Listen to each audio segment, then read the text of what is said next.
Prime Minister Narendra Modi has addressed the G20 session in Brisbane, Australia, making black money and cyber-terrorism the centerpieces of his speech. He said close coordination between nations is important not just for tackling issues of black money but also security issues like terrorism, drug trafficking, arms smuggling.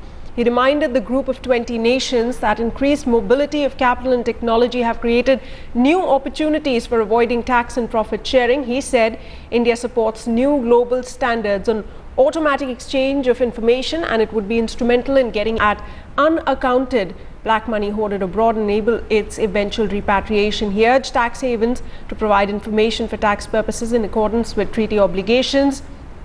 Prime Minister asserted that resilience of financial system will also depend on cyber security. All right, Rahul Kanwal, managing editor of TV Today Network, joining me over the telephone line right now on the very latest. Rahul, we of course know the highlights of the Prime Minister's visit, but what was the underlying message and the key highlights, according to you? Of course, black money being one of the very important points that he made. Sana, the Prime Minister making a very forceful intervention on tax evasion and black money, calling for close global cooperation to address the challenge of black money. Now, black money is something which has been a big political issue back home in India, but hasn't ever been raised in such a forceful manner at a forum as important as the G20. And the Prime Minister doing so today, what he's calling for really is a global convention on the automatic exchange of information about bank accounts. As of now, each country needs to sign a bilateral treaty with another nation to get access to information about the money that is stashed in dubious or suspect bank accounts. There is no global convention. What the Prime Minister is pushing for is a global consensus where by 2017, 2018, it becomes automatic for countries to share information with tax authorities about any bank account that they may believe is suspect, and that really the Prime Minister and his team believe will be a huge boost to the battle against black money, will make it that much tougher for people to stash money away. The Prime Minister also linked this with the issue of gun running, with drug trafficking. He's linked this with terrorism, saying that unless we know whose money it is, where it's lying, and whether it's taxed and accounted for or not, all this dubious financing actually makes it much tougher for us to have a safer world. So the Prime Minister making a very forceful address, forceful intervention on the issue of double taxation here at the G20.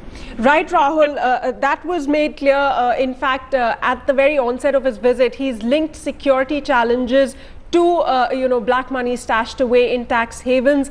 But also another important meeting that we're looking at here back home is his high-profile meeting with German Chancellor Angela Merkel. Throw some light on that particular meet. Well, there hasn't yet been an MEA briefing, and there are no specific details available about what transpired. But there are two things that we know from people that we've been speaking to who've been tracking this visit. One, of course, the issue of HRD Minister Smriti Irani yanking German off the curriculum in Indian schools is something that's not gone down well with the German authorities.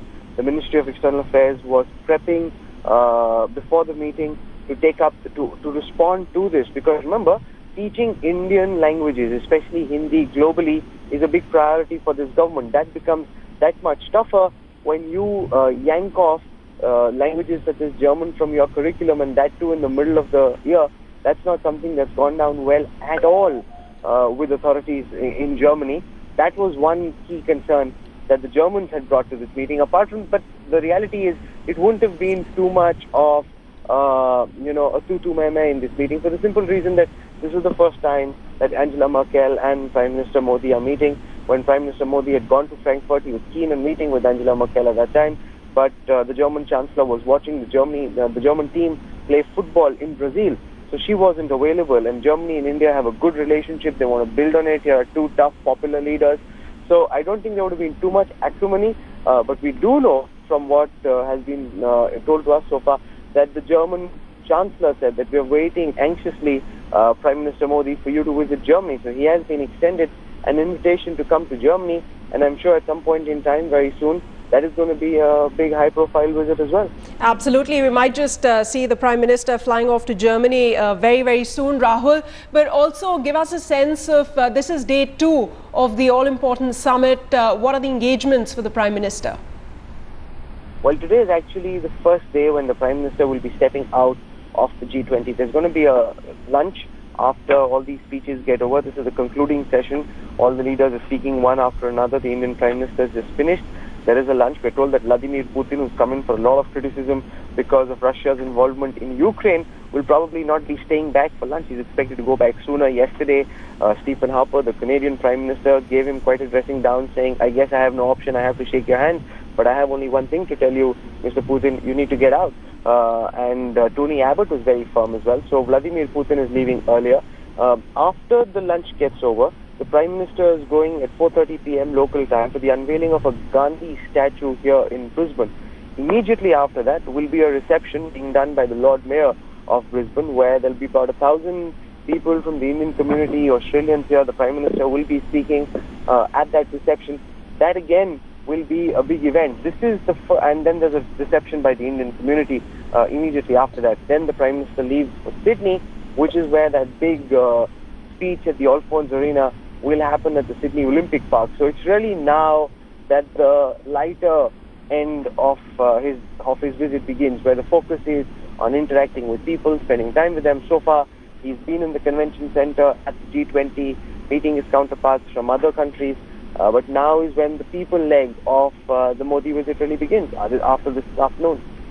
All right, Rahul, it seems an action-packed itinerary for the Prime Minister. Of course, after these high-profile bilateral meetings and the G20 summit, he is headed to Sydney. And we, of course, will keep coming back to you and track the very latest from Brisbane for now and Sydney latest. Thank you so much, Rahul, for joining us.